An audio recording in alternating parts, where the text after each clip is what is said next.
Hey, what's up, everybody?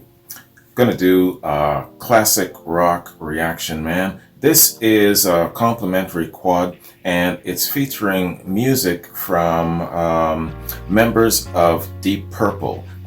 These members have been in various bands and outfits and stuff like that before or after their run with Deep Purple, and so this is a quad feature of some of those examples. So man, we're first going to check out the Outlaws doing Law and Order, and that's featuring Ritchie Blackmore, followed by episode 6 doing Mr. Universe, and that's featuring Ian Gillan and Roger Glover. And then we're gonna do, or then it's Captain Beyond doing Dancing Madly Backwards, and that's featuring Rod Evans. And then Paice, Ashton, and Lord doing A Ghost Story, and that's featuring Paice and John Lord. So before I pop this off, man, I just want to give a shout out and a thanks very much to Marco, aka a national acrobat.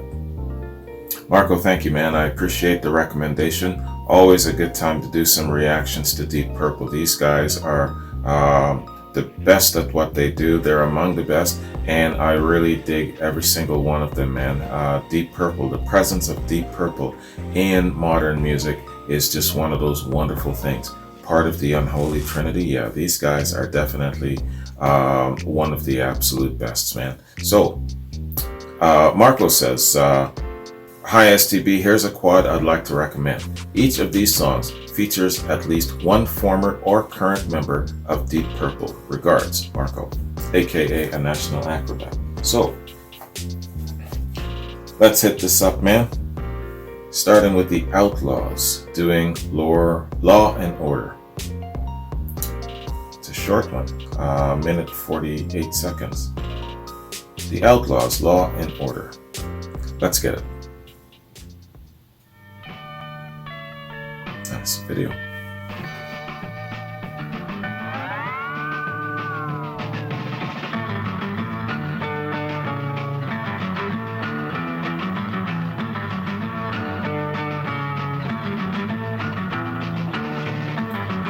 Is that Ritchie Blackmore shaking it like that?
I imagine it's easier to play the slide that way.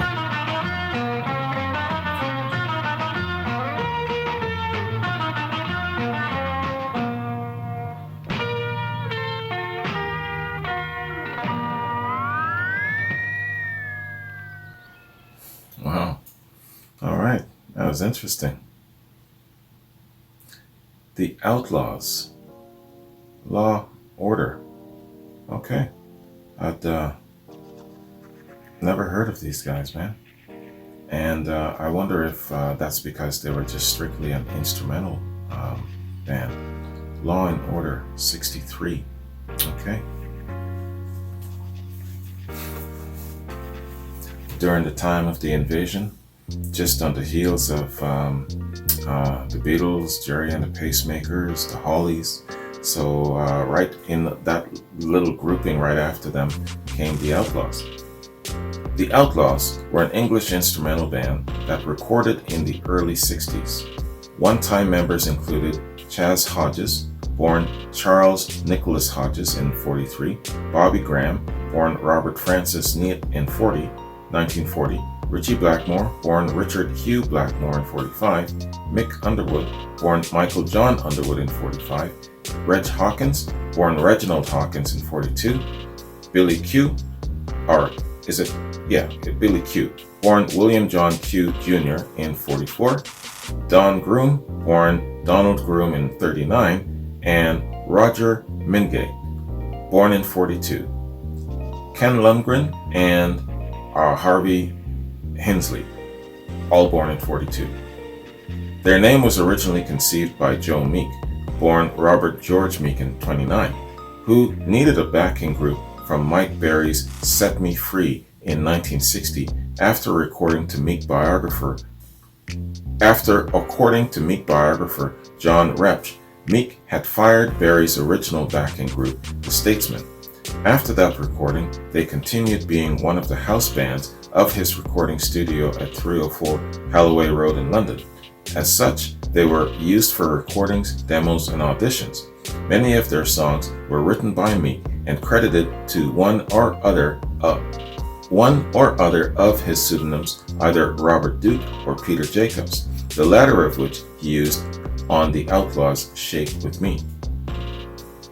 They appeared as themselves in the 1963 British film Live It Up. In addition to featuring as a backing band on recordings by Mike Berry, included 3 hit singles or backing. Jeez, man. Okay.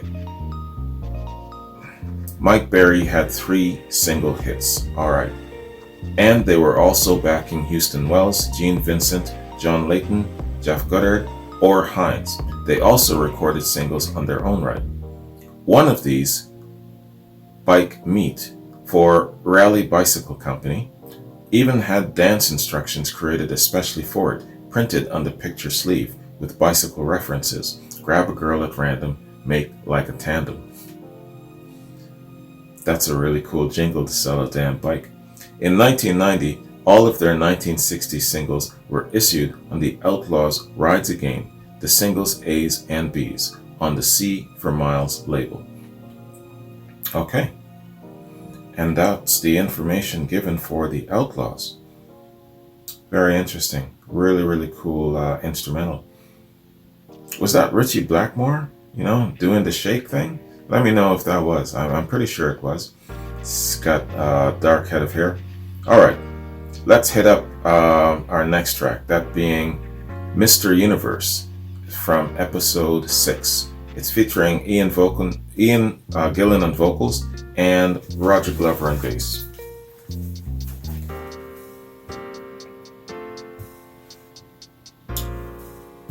Alright, episode 6, Mr. Universe. Let's get it.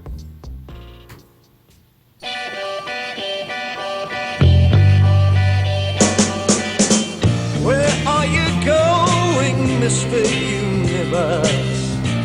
Are we such a tiny part? Are you only the beginning of it all? Are you just the start? Are we just a bubble in your beer?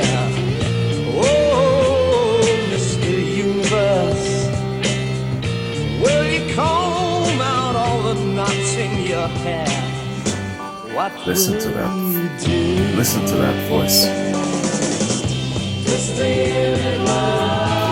It makes me think of Jesus singing on the mountain.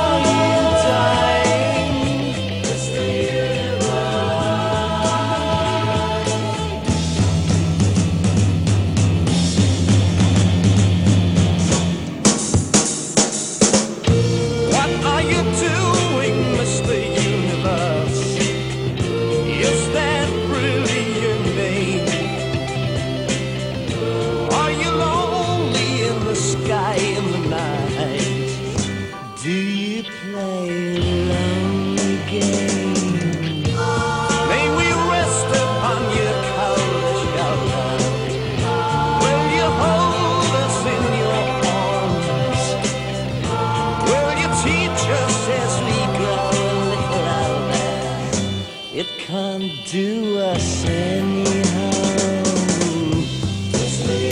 great singer, man.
Right on.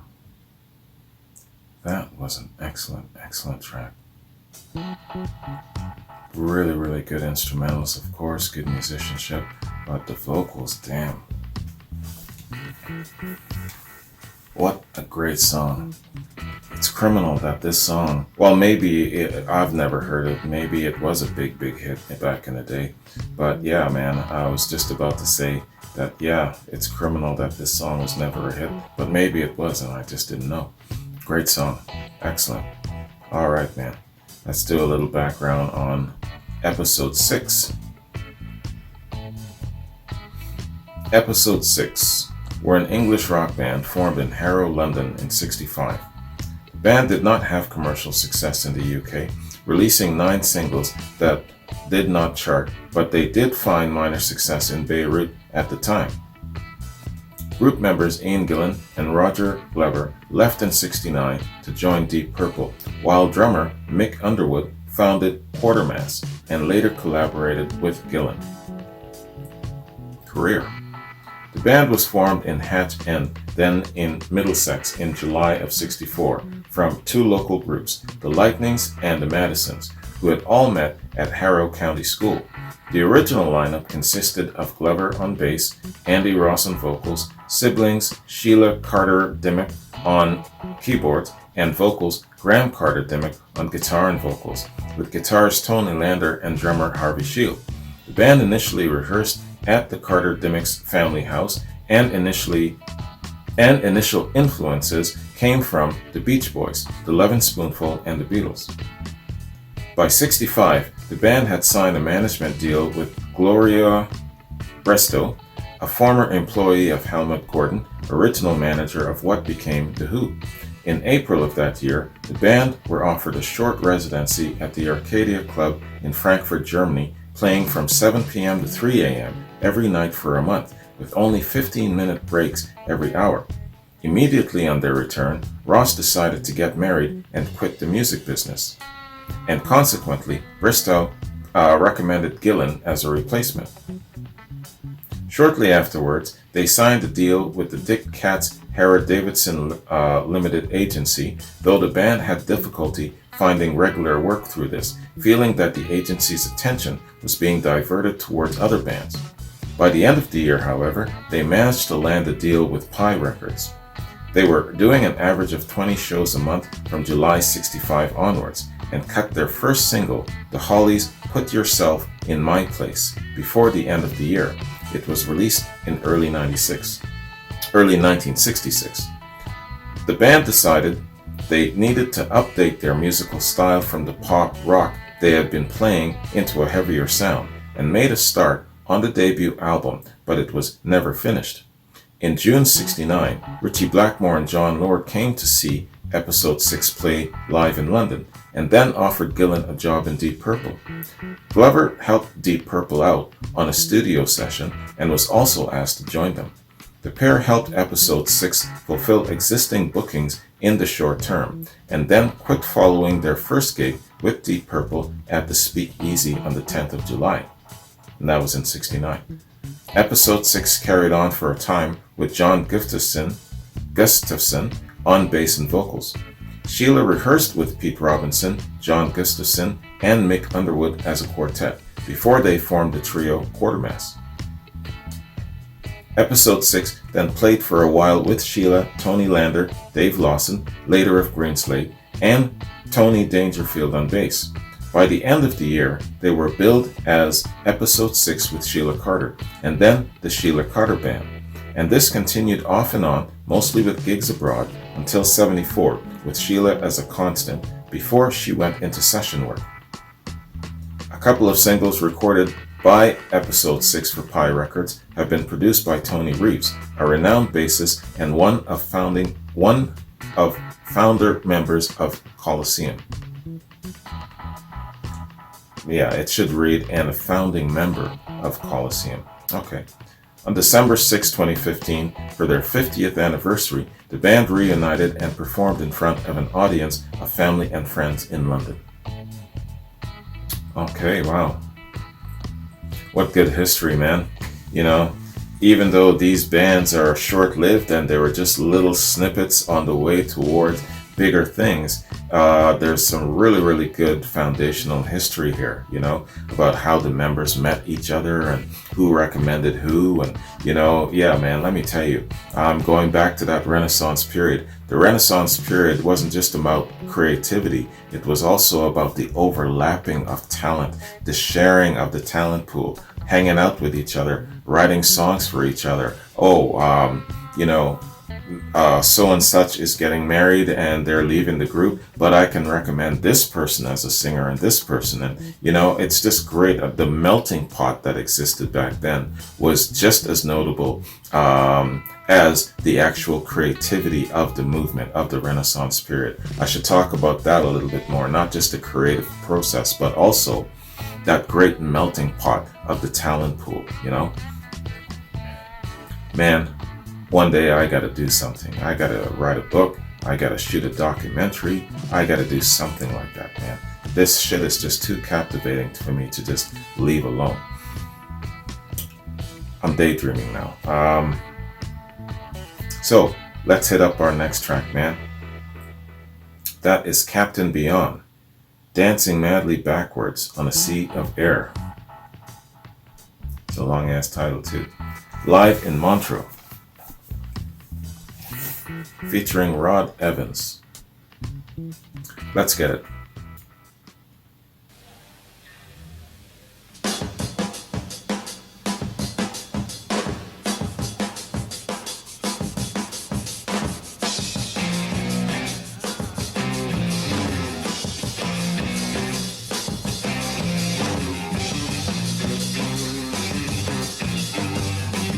First time I ever laid eyes on this guy. I'll tell you in a minute.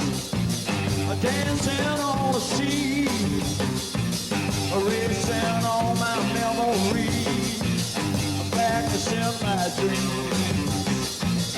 Tiptoe quickly, forget all about your care, and remember underneath you, it's just a sea of air. Just remember underneath you, hey, just a sea of air. Wishing all your wishes, landing on a star, knowing you are planted here. so far. Dance, dance faster, man, the dance away. But remember underneath you, just to see you there. Just remember underneath you, just to see you there. That's right.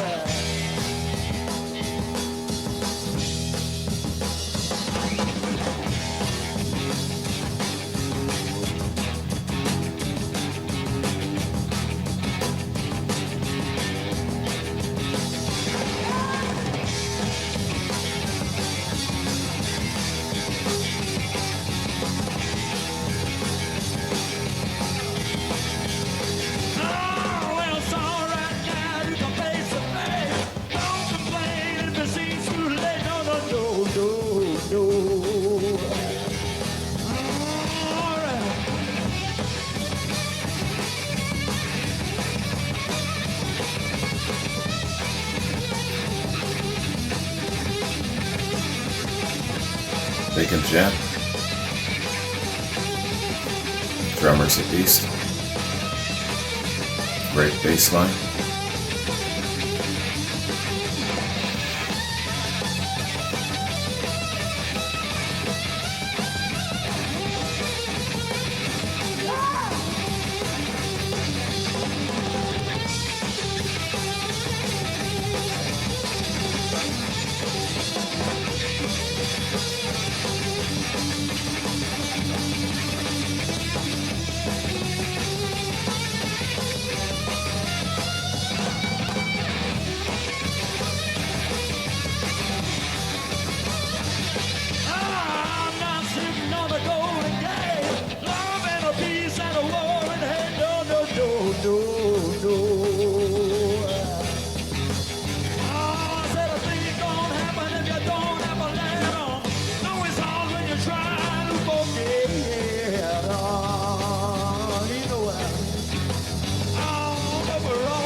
All right.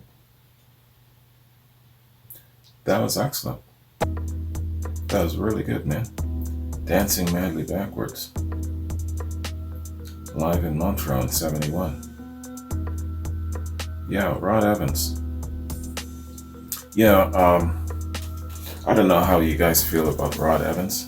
At face value, just looking at this performance, really, really good vocalist, man. Very, very clear. He's got some good bass in his voice, good delivery, good vocalist. I first saw him, I was just beginning to say, in the video Hush. And it was a crazy ass video, man. He had this like flesh-colored bathing suit on and it looked like he was naked. And he was diving into the smallest pool I've ever seen. It was a crazy ass video, but the song was excellent. And his vocals in that was very good. So I've always actually held him in decent regard. And then Antoine, aka Claypool, my very first patron, he sent me, I believe it was a quad featuring some very, very early Deep Purple, featuring Rod Evans. And again, that really kind of whet my appetite. And, this was kind of going into the Deep Purple realm. And that was one of the quads that encouraged me to actually take a look at Deep Purple and the Unholy Trinity and kind of go into, doing album by album and going through their discography. But yeah, I've always liked Rod Evans, and I can't recall exactly how he left Deep Purple, but I know that he was replaced by Ian Paice, and I believe that Ritchie Blackmore felt that they needed somebody in the capacity of Ian Paice with his range to take them where he wanted to go. Just like Jimmy Page, he had a certain vision of what he wanted to create. Ritchie Blackmore the same way. And I know that Ritchie Blackmore was a little bit on the hard-nosed side, but the result is Deep Purple. So you got to take the bad with the good in that sense. But yeah, where Rod Evans is concerned, I've always liked him. And, I don't know where he ended up in the end. I believe he left the business altogether. But yeah, I've always liked him as a vocalist, man. Definitely you can't put him side by side with the likes of Ian Gillan. It wouldn't be fair. But, in his own capacity, with his own band, his own sound, his own vision, his own arranging and whatnot, yeah, I could see him easily being very, very successful, very notable, and a great, great rock legend. I don't think he rose to those heights, but he had the potential. That's my point. All right. With that said, let's do a little background on Captain Beyond. Captain Beyond is an American rock band formed in LA in '72. Their eclectic style bridges elements of psychedelic rock, progressive rock, and jazz fusion. History. The original lineup from Captain Beyond included former Deep Purple singer Rod Evans, former Johnny Winter drummer Bobby Caldwell, former Iron Butterfly guitarist Larry Rhino Reinhardt, and former Iron Butterfly bassist Lee Dorman, alongside keyboardist Louis Gold. I thought I recognized that guitarist. He's a couple of years older now, but he was young as shit when he was in Iron Butterfly. I recognize him now. Or I remember who he is now. Gold left due to personal reasons before the first album was recorded. The remaining lineup recorded the self-titled debut album released in '72 by Capricorn Records, a Macon, Georgia-based independent label primarily known for cultivating such southern rock groups as the Allman Brothers Band and Wet Willie. Keep on smiling, baby. Following that album, Caldwell left the band to join Derringer and was replaced by Brian Glasscock. Also joining the band around that time were keyboardist Reese Winans and Congiro Healy Garcia. The record company's chosen producer, Giorgio Gamelski, did not like Glasscock's drumming and requested a new drummer. Glasscock was released and Marty Rodriguez was brought in on drums on the recommendation of Garcia. This six-man lineup recorded the group's second album, Sufficiently Breathless, with producer and Capricorn Records co-founder Phil Walden. Tension during the recording led to Evans quitting and the band splitting consequently. The original lineup reformed later in '73 for gigs in the US and Canada that ran through at least mid-April of '74. Evans subsequently retired from the business until resurfacing 6 years later in 1980 as the sole original member of an all-new and legally contested Deep Purple lineup. Wow. Okay, I gotta know more about that shit. That must have been fire. The band reformed in '76 with Caldwell, Dorman, and Rhino, being joined by Jason Cahoon and later with Willie DeFern as vocalist. They recorded the band's third album, Dawn Explosion, on Warner Brothers Records, but broke up in '78. Caldwell and Rhino reformed Captain Beyond in '98 with Jimmy Interval on vocals, Dan Fry on keyboards, and Jeff Artebesi on bass. In '99, Swedish record label Record Heaven released a tribute to Captain Beyond entitled 1,000 Days of Yesterday. The album features fellow 1970s rockers Pentagram playing Dancing Madly Backwards. In 2000, they released a 4-track EP entitled Night Train Calling, Shortly thereafter, they were joined briefly by guitarist Steve Petrie. Captain Beyond once again disbanded in 2003 when lead guitarist Larry Reinhardt developed cancer. Following treatment, Reinhardt continued to perform music until late 2011 when he again fell ill. He died on the 2nd of January 2012. Bassist Lee Dorman died on December 21st, 2012. Rod Evans has stayed reclusive from performing, partly due to legal troubles from his original Deep Purple bandmates, and his current residence is still unknown. Yeah, so they kicked the shit out of you. That's what happened, Rod Evans. So yeah, he's off somewhere licking his wounds and lying low. That's too bad. Such great potential. Now I wouldn't say wasted, but maybe side-railed. I don't know. I'll leave it there. You guys, I'm sure you're going to have something to say about this. Fill me in. Caldwell resurrected the band in 2013 with a lineup consistent of Don Bonzi, Jeff Bidet Christensen, and Jamie Halka, bassist Alan Carmen, and guitarist, keyboardist, vocalist Simon Lynn. In 2015, Carmen and Christensen departed the band, and Artibusy returned as bassist. The Reform group began touring in 2015. All right. So that is the information given. Lots of information. I'm telling you, man, some good history here, you know. Good foundation, giving you a really good overview of Deep Purple lore and how things worked here and the ins and outs. That Rod Evans part there, I'm not quite sure if I knew about that, or maybe I did and I forgot about it during my Deep Purple reaction stint in 2018 and 2019. But I've really got to look into that some more. If you know your history well with this whole thing with Rod Evans and Deep Purple and having the back and forth about performing rights, let me know about that shit. That's really interesting. All right, let us check out our final track, man.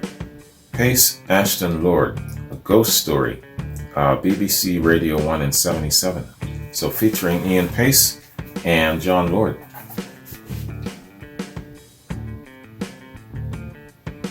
A Ghost Story, BBC Radio 1. Let's get it. Ian Paice, Tony Ashton and John Lord. Paice, Ashton and Lord. Nice. See what Tony Ashton looks like.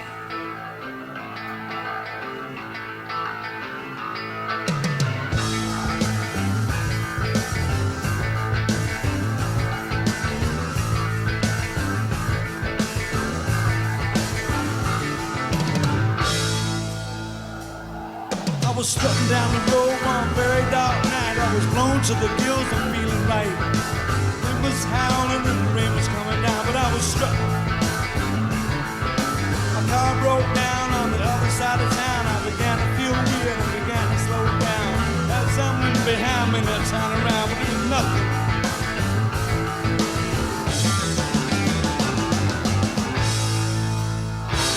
Absolutely nothing.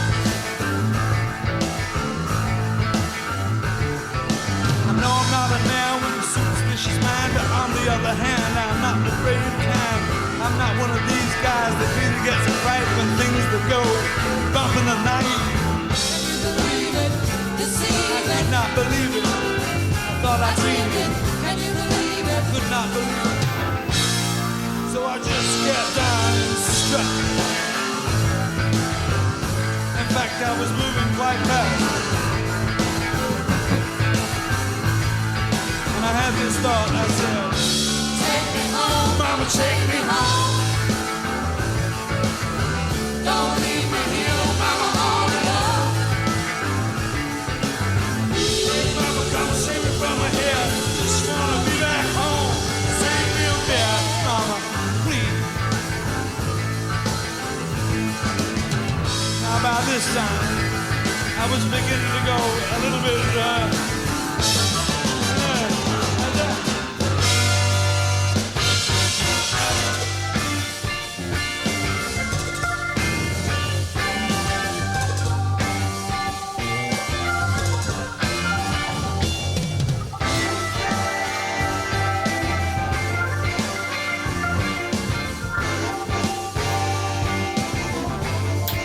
Hear the sexy sax.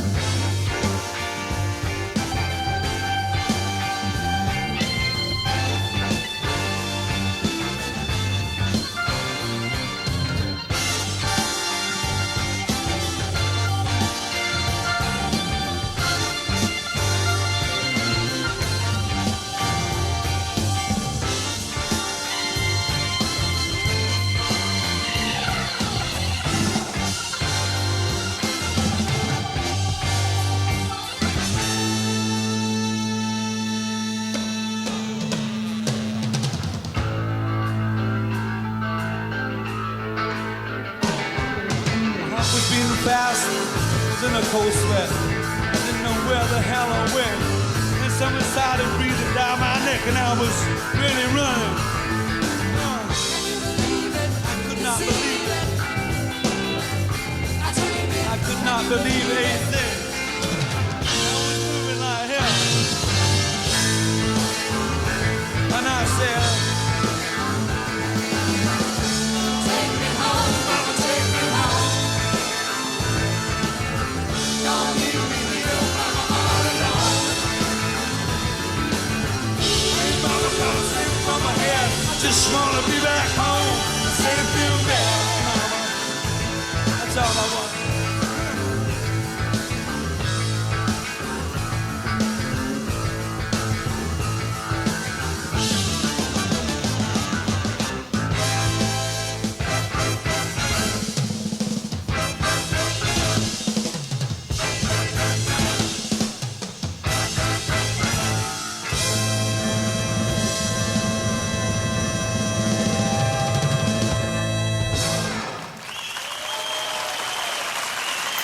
Right on. Now that's what you call a great performance. Excellent. Funny ass story being told. Got a little shot of Ian Paice in the back end there. Right on. Okay, man. So that is Paice, Ashton, and Lord. The guys were busy, before, during, and after Deep Purple. It's a really, really good overview, man. So, yeah, definitely. Marco, this was a great, great idea, man. So,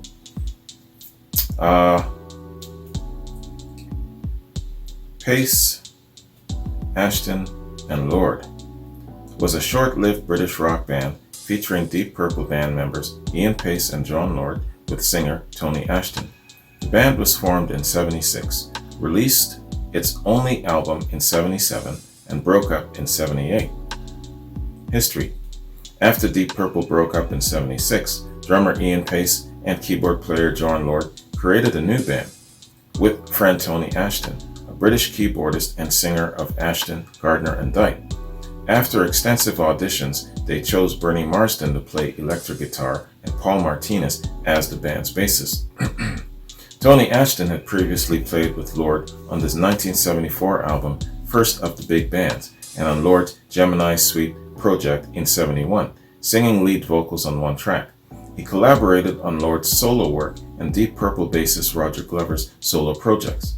Soon after, Ashton broke his leg, falling off a stage in the dark at London concert. Lord, Marsden, and later Paice joined David Coverdale's Whitesnake. Martinez joined Stan Webb's Chicken Shack for a short time, before joining John Otway for one album and going on to play with Robert Plant. Later on, Paice played in Gary Moore's band before he and Lord joined the reformed Deep Purple in 1984. Sorry about my damn reading. Sometimes it's an obstacle course.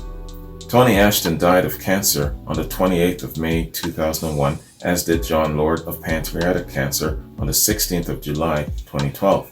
A memorial concert was held for Tony Ashton at the Buxton Opera House on the 4th of November in 2001. Recordings. The band recorded their debut album Malice in Wonderland at Musicland Studios in Munich in September and October of '76. The record was released in February of '77. The music included elements of rhythm and blues, funk and soul, with several tracks featuring a brass section and backing vocals from Sheila and Jeanette McKinley. Despite some critical appreciation, the album was not a great commercial success. A second album was planned, but was never released. Film of the band recording the album in the studio was later released as Lifespan. Okay. The band appeared on BBC 2 and BBC Radio 1 simulcast series Sight and Sound in concert in 1977, performing songs from Malice in Wonderland plus the Ballad of Mr. Giver from Ashton and Lord's 1974 album First of the Big Bands. This recording was later released subsequently with a DVD. In June 2000, Pete York and John Lord organized a testimonial concert for Tony Ashton at London's Abbey Road Studios to mark Ashton's apparent recovery from illness, named the Endangered Species Award 2000. 300 guests were invited, and Tony Ashton was backed by artists including Lord, Paice, Marsden, Whitestakes Neil Murray, Ringo Starr's son Zach Starkey, and actor Ewan McGregor. A recording of 23 tracks from the event was released as Endangered Species in 2009, featuring four Paice, Ashton, Lord songs. Malice in Wonderland was re-released on CD in 2001 by Purple Records, in 2019 by Ear Music, each with an additional 30 minutes of songs intended for the unreleased second album. The Ear Music release includes an extensive 24-page booklet with new liner notes by Simon Robinson and previously unseen photos by Alan Messer. Ear Music also re-released the album as a 2 LP gatefold. Okay, y'all, and that concludes our information on Paice, Ashton, Lord, and the rest of this excellent Deep Purple-ish quad. Yeah, man, so it's really, really cool to see what the members were doing before and after Deep Purple. We all know about what they were doing with Deep Purple at the time. Really fantastic band. Definitely in, I would guess, probably in the top 5 of greatest rock bands ever. Let me know where you put Deep Purple in the rankings for greatest rock band. Where are they? In your top 5, top 10? Whereabouts are they? I'm betting for most of you it's probably top 5. Alright, man. Excellent quad, Marco. Thank you very much. I really appreciate taking a look at how Deep Purple came together and how the moving parts kind of settled and came together, and the history and then beyond. That was really, really a good look. Some good history there. That Rod Evans part there really piqued me. I got to look into that some more. Give me some background if you know about it. Let me just scroll down here and check my notes, man. Yeah, so I got reactions in the shoot. Amy, Jack, Randy, David got reactions coming up, and gonna be getting into some Led Zeppelin stuff. I've got In Through the Outdoor in the shoot that I want to do, full album reaction for that, some live stuff, and then of course, you know, some solo stuff and things of that sort. So the Led Zeppelin factor still continues, still lost in the rabbit hole, so many dimensions in it. And yeah, man, I'm looking forward to also getting into more of the, like I said before, with my New Year's resolution, my progressive quest, going into the progressive rock. Thank you again to Quincy #1 for that really, really excellent Yes quad the other day off of their Drama album. That was really, really nice, man. And I want to do more of that. Some early Genesis, some Rush stuff that I haven't gotten to, and on where it comes to the progressive stuff, some of the psychedelic stuff, definitely some of the Southern rock stuff. So lots to do, but those are the directions and where my focus lies for this channel, more so for this year. So that's what I'm looking at doing, man. Anyway, guys, have a good one. Thank you very much for joining me. Pardon my choppy reading. It was a lot of choppy reading here, but maybe it's just me. Maybe I had too much coffee or too little coffee. I'm not quite sure. Anyways, I'll do better next time. Have a good one. Peace out.